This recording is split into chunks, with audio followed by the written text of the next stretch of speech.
точку подбили. Вы не бойтесь, сейчас под прикрытием темноты захватите пару чеченских семей. Объявите, что вы взяли за руку. С прикрытием находиться в доме. Круговой оборот. Вот такой вариант последний предлагаете. Понял прием. Понял вас, понял. Но этим, которые здесь, в этом районе находятся, им плохо, все плохо, чечены, не чечены, мы им главное, они на это не пойдут на это, как вы меня поняли, прием.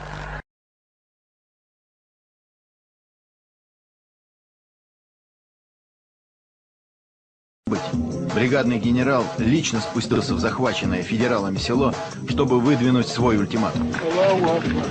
Командир, все, ты сюда зря пришел, ты совершил большую ошибку, но мы тебя понимаем. Значит, ты до 3 досчитать не успеешь, говорит, у меня снайперов в 2 раза больше, чем у тебя солдат. Мы всех вас посчитали, знаем, сколько у тебя солдат, сколько у тебя машин, там, ты там разговариваешь на таких-то частотах, у тебя там то-то, то-то, мы там все прослушиваем тебя, значит. Ну, смысла нету сопротивляться. Ультиматум серьезный. Сдать все оружие и построиться на окраине Шатоя. В обмен на жизнь.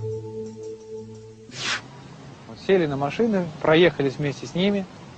Вот, они нам показали развернутый полк мотострелковый свой, вот, национальной гвардии их. Проехали в расположение этого батальона спецназа, Борск, проехали, значит, туда, в его резиденцию, так называемую, горную, там, у него 300 человек охраны. Все, говорит, понял, командир, типа, все, давай, типа, завтра жду тебя, чтобы все было нормально.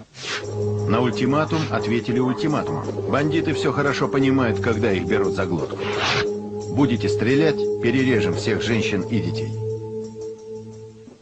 И вот в течение 1,5 месяца, пока мы находились в Шатое, скажем так, держали вот этот плацдарм, окружающая группировка примерно в 6-8 раз превосходящая нас, как по вооружению, как говорится, так и по личному составу, находилась в таком вот нейтральном равновесии. Мы не можем никуда уйти, держим эту деревню, да?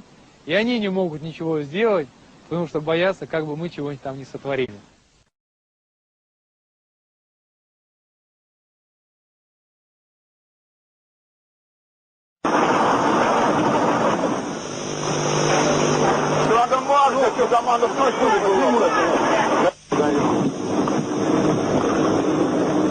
Три суки, блядь! А ладно, подле, твари ебаные! Отбор!